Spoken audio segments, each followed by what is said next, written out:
से कई लोग ऐसे हुए हैं जो मेंस में कर लेते हैं, रिटन में क्वालिफाई कर गए और जब मौखिकी परीक्षा होती है, उनका इंटरव्यू होता है, उसमें वो बहुत बढ़िया परफॉर्म नहीं कर पाते हैं। कि जो समाज में पढ़े लिखों में जो सबसे अच्छे स्रोत हैं, सबसे अच्छे व्यक्ति हैं, यानी कि जो दक्ष व्यक्ति हैं, वे बिहार के कामकाज के लिए जो चयन हो वो आए, ताकि समाज का एक भला हो सके, लोक सेवा आयोग की विश्वसनीयता बनी रहे। बिहार सरकार या जहाँ भी जो भी संस्था है, उसके पास एक जिम्मेदार व्यक्ति, एक जिम्मेदार पदाधिकारी, एक जानकार व्यक्ति वहाँ पहुँचे, यह हमेशा दृष्टिकोण रहता है। परीक्षाफल प्रकाशित होने में देर हो गया, कुछ बात तो नहीं हो रही है, यहाँ तो संदेह बहुत तरह की चीज़ें होती हैं, तो उसमें भी देर न हो।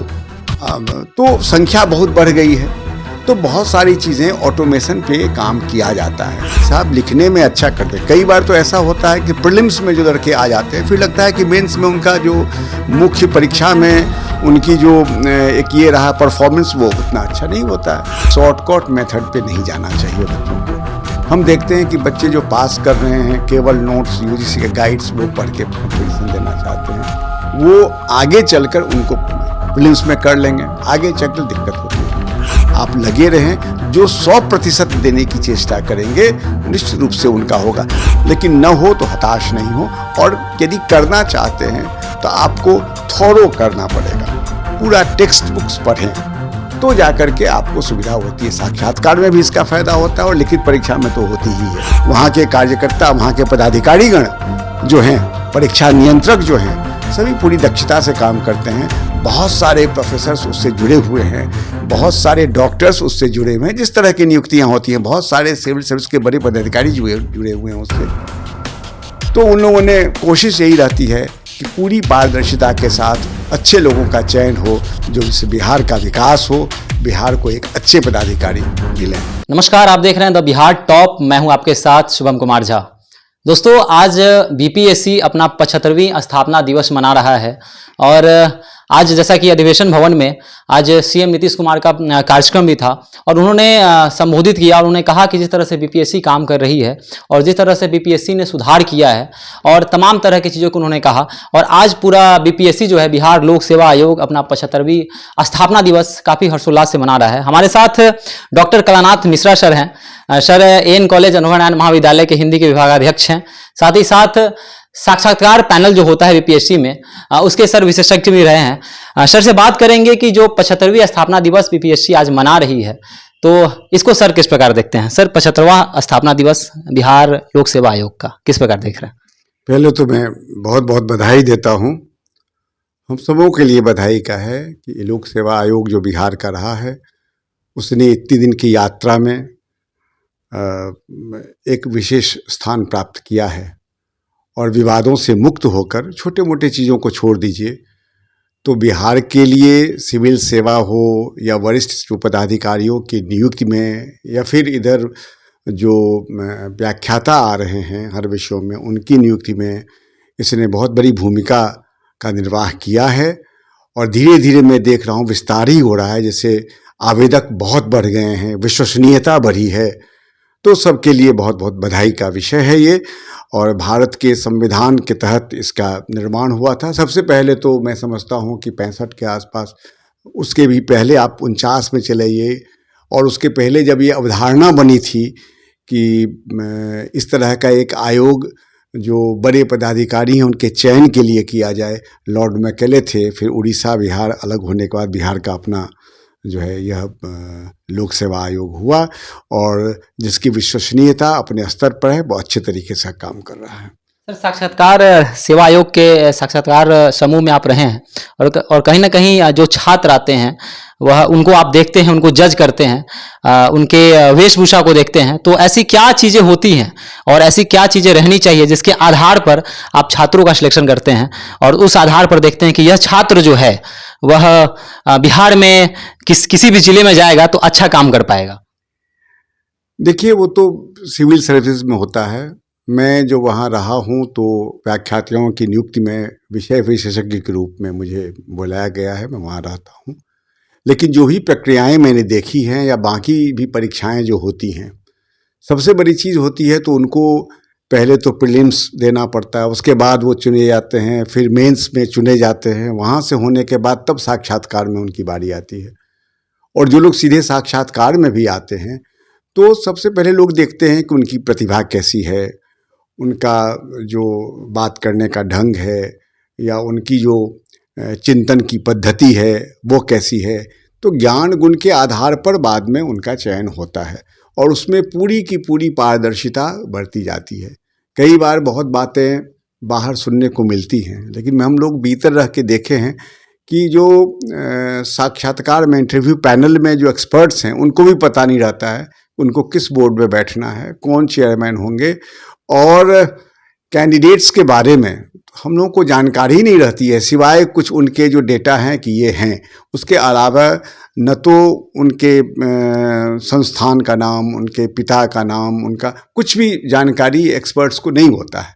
एक्सपर्ट्स जो होते हैं, जो विशेषज्ञ होते हैं, वो केवल उनकी प्रतिभा और उनकी जो पद्धति है, जवाब देने की जो पद्धति है, उनकी जो जानकारी है। आप देखें कि जब बड़े पदों पर आप किसी को नियुक्त कर रहे होते हैं तो वहाँ वो परीक्षा की तरह प्रश्न नहीं पूछा जाता है, उनको अपनी प्रतिभा पूरी तरह से अभिव्यक्त करने का समय दिया जाता है, अवकाश दिया जाता है।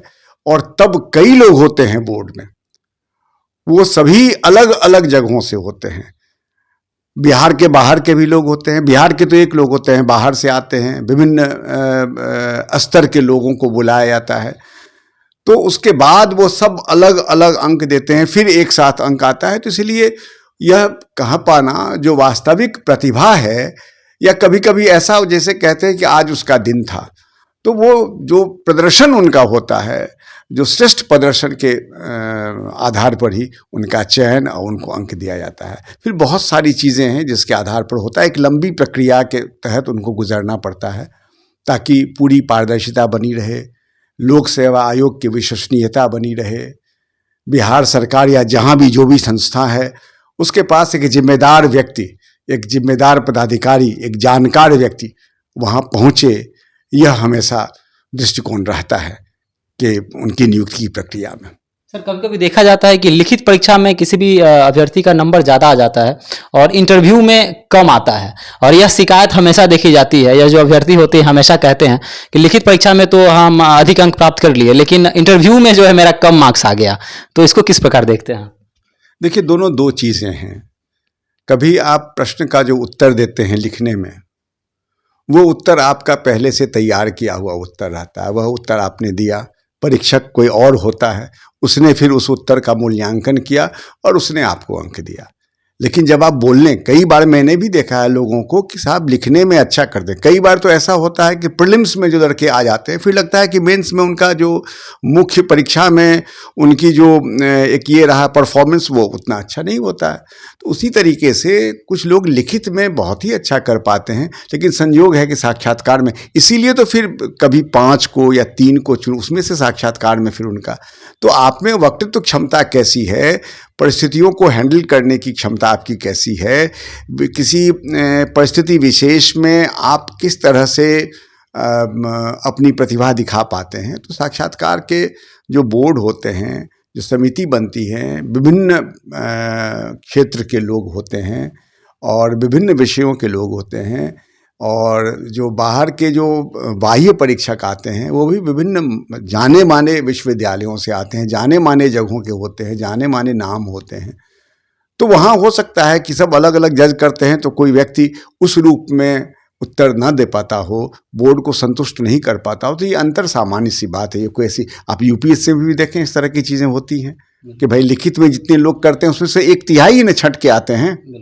तो वही होता है कि भाई आप में सब कुछ सर्वांगीण रूप से, कई लोग ऐसे हुए हैं जो मेंस में कर लेते हैं, रिटन में क्वालिफाई कर गए, और जब मौखिक की परीक्षा होती है, उनका इंटरव्यू होता है, उसमें वो बहुत बढ़िया परफॉर्म नहीं कर पाते हैं। ये संयोग होता है। कई बार ऐसा होता है कि पहली बार नहीं कर पाते हैं, दूसरी बार कर पाते हैं। तो यही तो उसकी विशेषता है कि जो समाज में पढ़े लिखों में जो सबसे अच्छे स्रोत हैं, सबसे अच्छे व्यक्ति हैं, यानी कि जो दक्ष व्यक्ति हैं वे बिहार के कामकाज के लिए वो चयन हो, वो आएँ ताकि समाज का एक भला हो सके, समाज उस दृष्टि से आगे बढ़ सके, उनमें एक पारदर्शिता हो। अपेक्षा तो ये रखी जाती है और बाद में भी बहुत तरह का चेक है, फिर उनको ट्रेनिंग दिया जाता है। इसलिए मैं समझता हूँ कि बिहार लोक सेवा आयोग, कई बार तो पिछली बार तो ऐसा हुआ कि जब हम लोग साक्षात्कार में थे तो जो चेयरमैन थे उन्होंने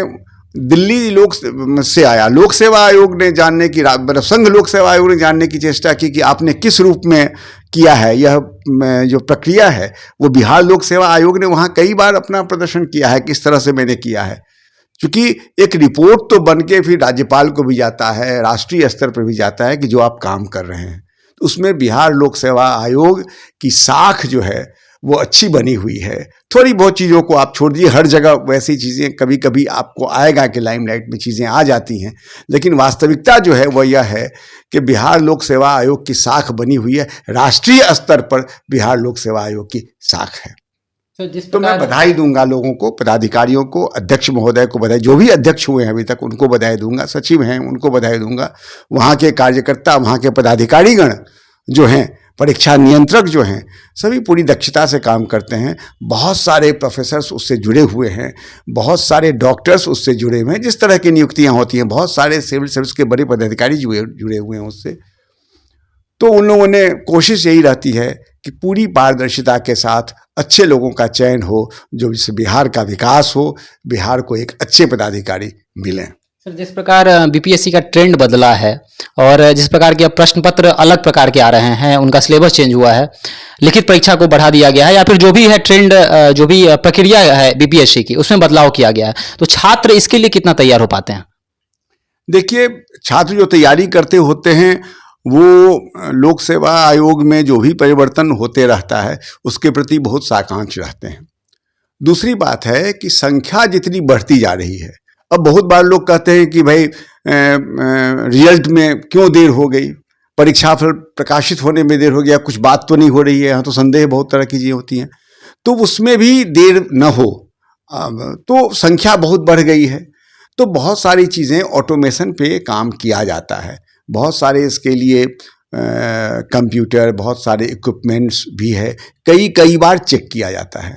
तो मुझे लगता है कि जो परिवर्तन हो रहा है, आज इतने सालों में परिवर्तन होता रहा है, जो संख्याएं प्रतिभागियों की बढ़ रही है, कंपटीशन बढ़ता जा रहा है, तो वैसे में नए चीज़ों को लागू करना ठीक ही है। लेकिन हाँ, एक चीज़ ज़रूर होता है कि बहुत से सडन, बहुत एक जर्क दे करके परिवर्तन एक ग्रेजुअली हो, धीरे धीरे हो, तो उससे छात्रों को भी सुविधा होती है, प्रतिभागियों को भी सुविधा होती है।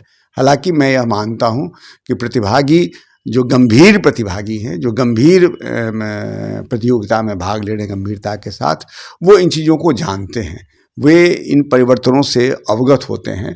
और कई बार हम लोग इस तरह का ये भी निकलते रहता है लोक सेवा आयोग की तरफ से कि साहब जो परिवर्तन हुआ, अखबारों में उसके समाचार आते हैं, अखबारों में उसकी सूचना आती है, तो इससे वो अवगत हो पाते हैं। मैं नहीं समझता हूँ इसको लेकर के बहुत नुकसान प्रतिभागियों को हो पाता है, छात्रों को, ऐसा मैं नहीं मानता हूँ। तो अंत में बच्चों को क्या संदेश देना चाहेंगे? आप शिक्षक हैं और कई बच्चे आपसे पढ़कर और आगे बढ़ रहे हैं और बीपीएससी क्वालिफाई भी करते हैं, तो बच्चों को अंत में क्या संदेश होगा?